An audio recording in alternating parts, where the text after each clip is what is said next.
विस्तार से देखते हैं। अगले 4 महीने के लिए मुख्यमंत्री अशोक गहलोत ने विधानसभा में लेखा अनुदान पेश कर दिया है, जिसमें समाज के हर तबके के लिए कुछ न कुछ खास सौगात दी गई है। तो वही गहलोत ने राजस्थान की तरक्की का खाका भी पेश कर दिया है। लेखा अनुदान में जो ऐलान किए गए हैं उन्हें लोकसभा चुनाव के मद्देनजर काफी अहम माना जा रहा है।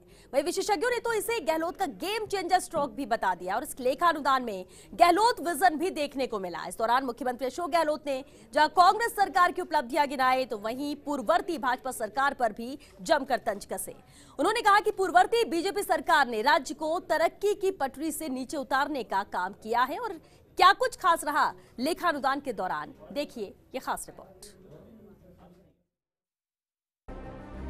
विधानसभा में लेखानुदान पेश हो गया है, जिसे मुख्यमंत्री अशोक गहलोत का गेम चेंजर स्ट्रोक माना जा रहा है। इसमें अशोक गहलोत का दूरदर्शी विजन भी देखने को मिल रहा है, जिसमें राजस्थान तरक्की के लिए अहम फैसले लेने जैसी कई बातें हैं, तो वहीं समाज के हर तबके के लिए कुछ न कुछ खास सौगातें भी हैं। मुख्यमंत्री अशोक गहलोत ने विधानसभा सदन में कहा कि हमारी सरकार का दृढ़ विश्वास है कि समाज के हर तबके, खासतौर पर गरीब, असहाय और पिछड़े वर्ग को आर्थिक रूप से सशक्त बनाकर प्रदेश को गरीबी और बेरोजगारी के अभिशाप से मुक्त कर सकती है। राज्य की जनता ने एक बार फिर हम पर भरोसा जताया है। प्रदेशवासियों का यही विश्वास हमारी सरकार की सबसे बड़ी ताकत है। इसी हौसले से हम किसानों, युवाओं, महिलाओं, बुजुर्गों, मजदूरों और वंचित तबकों के उत्थान के लिए दिन रात कड़ी मेहनत करके एक खुशहाल राजस्थान बनाएंगे। हमारी सरकार का दृढ़ विश्वास है कि समाज के हर तबके, खास तौर पर निर्धन, असहाय और पिछड़े वर्ग को आर्थिक रूप से सशक्त बनाकर ही हम अपने प्रदेश को गरीबी और बेरोजगारी के अभिशाप से मुक्त कर सकते हैं। राज्य की जनता ने एक बार फिर हम पर भरोसा जताया है। प्रदेशवासियों का यही विश्वास हमारी सरकार की सबसे बड़ी ताकत है। इसी हौसले से हम किसानों, युवाओं, महिलाओं, बुजुर्गों, मजदूरों और वंचित तबकों के उत्थान के लिए दिन रात कड़ी मेहनत करके एक खुशहाल राजस्थान बनाएंगे। इस बीच मुख्यमंत्री अशोक गहलोत ने कहा कि पिछले 2 महीने में लागू कई बड़े फैसले सुशासन के प्रति हमारे संकल्प के साक्षी हैं। हमने सरकार की बागडोर संभालते ही एक बड़ा ऐतिहासिक फैसला किसानों के हित में किया।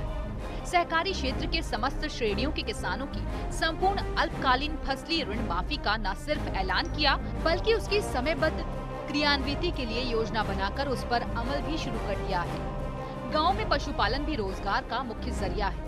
ऐसे में दुग्ध उत्पादक भाइयों की आर्थिक मदद के लिए हमने अपने पिछले कार्यकाल में मुख्यमंत्री दुग्ध उत्पादक संबल योजना लागू की थी, लेकिन गत सरकार ने इसे बंद कर दिया। पशुपालकों के कल्याण के लिए हमने इसे फिर से शुरू किया है। 1 फरवरी 2019 से राज्य के सहकारी दुग्ध उत्पादक संघों में दूध की आपूर्ति करने वाले पशुपालकों को राज्य सरकार की तरफ से 2 रुपए प्रति लीटर की दर से बोनस दिया जा रहा है। इस योजना से 5 लाख से ज्यादा सक्रिय दुग्ध उत्पादकों को फायदा मिलेगा।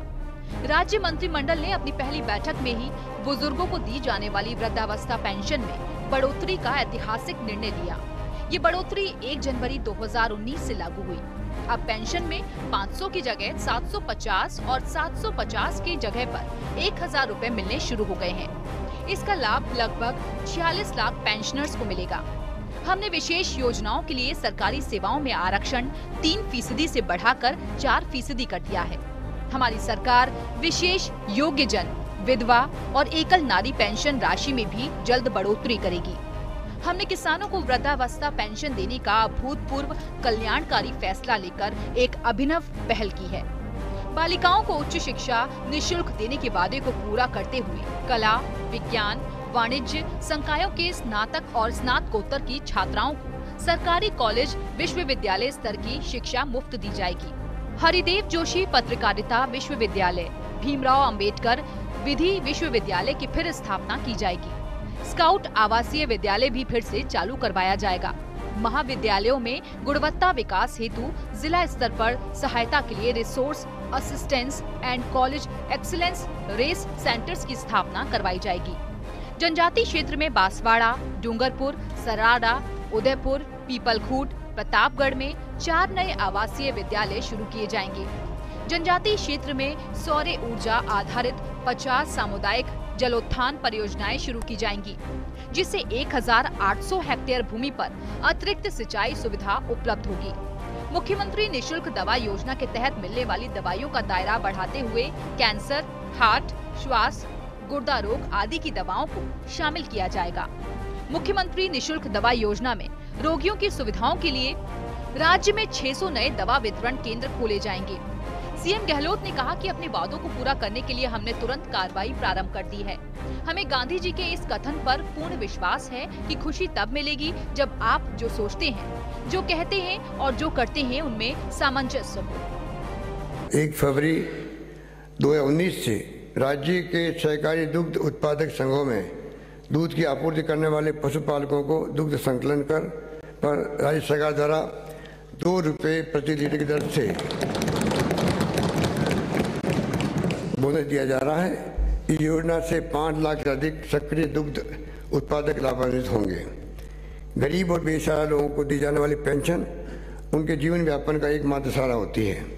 हमने अपने पिछले सेवा काल में इन जरूरतमंद लोगों के प्रति उदार एवं संवेदनशील नजरिया अपनाते हुए सामाजिक पेंशन नियमों एवं प्रक्रियाओं को काफी सरल बनाया था और लाखों योग्य व्यक्तियों को पेंशन स्वीकृत की गई थी, परंतु पिछली सरकार द्वारा की गई उपेक्षा की मार से ये वर्ग भी नहीं बच सका। सामाजिक सुरक्षा योजना पेंशन जैसी कल्याणकारी योजना में भी पिछली सरकार की नीतियां राजनीति से प्रेरित रही, लेकिन हमारी सरकार इस जरूरतमंद लोगों के प्रति पूरी तरह संवेदनशील है। राज्य मंत्रिमंडल ने अपनी पहली बैठक में ही बुजुर्गों को दी जाने वाली वृद्धावस्था पेंशन का ऐतिहासिक निर्णय लिया है। ये बढ़ोतरी 1 जनवरी 2019 से लागू कर दी गई है, जिसमें 75 वर्ष से कम आयु के वृद्ध पेंशनर को अब 500 के बजाय 750 रुपये तथा 75 वर्ष एवं इससे अधिक आयु के पेंशनर को 750 के स्थान पर 1000 रुपये प्रतिमाह मिलने के कारण हो गए हैं। हमने एक बड़ा ऐतिहासिक फैसला किसानों के हित में किया। हमने सहकारी क्षेत्र के समस्त श्रेणियों के किसानों को अल्पकालीन फसली ऋण माफी का न सिर्फ ऐलान किया, बल्कि उसकी समयबद्ध क्रियान्वित के लिए योजना बनाकर उस पर अमल भी प्रारंभ कर दिया है। हरिदेव जोशी पत्रकारिता एवं जनसंचार विश्वविद्यालय जयपुर एवं डॉक्टर भीमराव अंबेडकर विधि विश्वविद्यालय जयपुर की स्थापना की गई थी, मगर सरकार द्वारा इन विश्वविद्यालयों को बंद कर दिया गया। हमने जन घोषणा पत्र में किए गए वादे के अनुसार इन विश्वविद्यालयों की पुनः स्थापना हेतु विधेयक विधानसभा में प्रस्तुत कर दिए हैं। गहलोत ने सदन में कहा कि पिछली सरकार के 5 वर्षों के कुशासन ने राज्य को तरक्की की पटरी से नीचे उतार दिया। हमारे पिछले सेवा काल में हमने अर्थव्यवस्था की बेहतरी के लिए गतिशील आर्थिक ढांचा तैयार किया था, लेकिन पिछली सरकार की गलत नीतियों के कारण कई आर्थिक मापदंडों पर राज्य पिछड़ गया। हमें विरासत में बेहद चुनौतीपूर्ण हालात मिले हैं। मुझे सदन को बताते हुए पीड़ा हो रही है कि पिछली सरकार के 5 वर्षों के कुशासन ने राज्य को तरक्की की पटरी से नीचे उतार दिया है। हमारे पिछले सेवा काल में हमने ठोस कदम उठाते हुए अर्थव्यवस्था की बेहतरी के लिए गतिशील आर्थिक ढांचा तैयार किया था। पिछली सरकार की गलत नीतियों और अदूरदर्शी सोच के कारण कई आर्थिक मापदंडों पर हम राज्य पिछड़ गया, चाहे वह आर्थिक वृद्धि दर हो या प्रति व्यक्ति आय वृद्धि दर हो, चाहे वह कृषि क्षेत्र की वृद्धि दर हो या बढ़ता कर्ज भार, चाहे वह राजकोषीय घाटे की बात हो या ऊर्जा क्षेत्र के कुप्रबंधन की, और विरासत में हमें बेहद चुनौतीपूर्ण हालात मिले हैं। गत सरकार के कार्यकाल में राज्य पर कुल ऋण एवं अन्य दायित्व में अप्रत्याशित वृद्धि हुई है। महिला एवं बाल विकास राज्य मंत्री ममता भूपेश ने महिलाओं को लोकसभा और विधानसभाओं में 1/3 सीट आरक्षण के लिए संकल्प पेश किया। उन्होंने कहा कि राजस्थान सरकार की ओर से लिए गए फैसले का संज्ञान लेते हुए सदन केंद्र सरकार से आग्रह करता है कि महिलाओं के लिए लोकसभा एवं राज्य विधानसभाओं में 1/3 सीट आरक्षित करने के लिए जल्द से जल्द महिला आरक्षण बिल पारित किया जाए। इनके अलावा गहलोत सरकार ने सहकारी सोसाइटी संशोधन विधेयक, भीमराव अंबेडकर विश्वविद्यालय विधेयक और हरिदेव जोशी पत्रकारिता विश्वविद्यालय विधेयक पर सदन से मुहर लगवाई। दोनों विश्वविद्यालयों से जुड़े विधेयकों को ध्वनि मत से पारित किया गया। उच्च शिक्षा मंत्री भंवर सिंह भाटी ने विधेयक को सदन में प्रस्तुत किया। विधेयक पर हुई बहस पर जवाब देते हुए उन्होंने कहा कि उच्च शिक्षा को बढ़ावा देने और शिक्षा की गुणवत्ता को बनाए रखना सरकार की प्राथमिकता है। साथ ही उन्होंने बताया कि विश्वविद्यालय की स्थापना के लिए 5 करोड़ रुपए का शुरुआती प्रावधान किया गया है। इसके बाद जरूरत के हिसाब से अलग से वित्तीय प्रावधान किए जाएंगे। इसके अलावा राजस्थान सहकारी सोसाइटी संशोधन विधेयक भी ध्वनि मत से पारित कर दिया गया।